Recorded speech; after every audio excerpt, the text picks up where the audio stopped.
What's on the president's to-do list? I don't think it's immigration.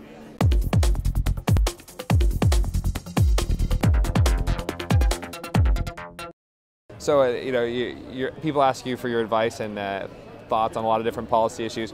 Heated debate in our country right now, probably the most heated, at least in my lifetime, is the immigration debate. And we're seeing in California, where I live, in Murrieta, you're seeing all sorts of national news being made. What's your assessment of the situation? What do you think should be done?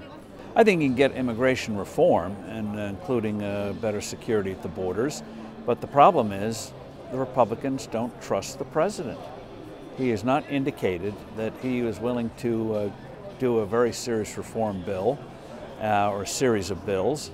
And so without that trust, you're not going to get much done.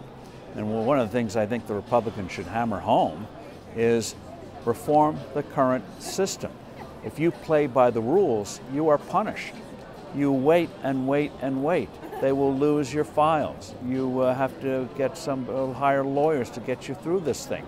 It should be like the tax code, simple, understandable.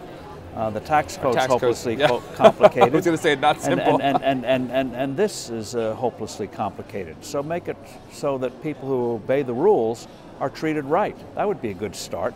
Sure, and I always try to get to that there's a human element to this as well. Everyone's talking very cavalierly, but there's a lot of people who are being separated from their families. There's a lot of concern over violence and other stuff.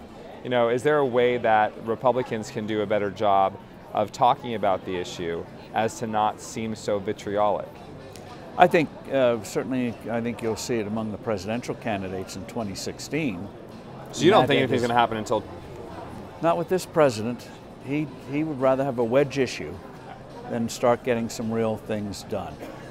And so in terms of, I think some of the candidates for governor and senator get it. And so, but after 2016, I think you'll see a series of reform bills that'll deal with this thing in an equitable way, starting with reform of the immigration service. And I think that'll be good for the country. We need new blood. High tech, you need it. You go to Silicon Valley, huge portion there are from overseas. We educate thousands of students from overseas in the sciences and then ship them home, which is like having a great baseball player and then send them to another league. It makes no sense.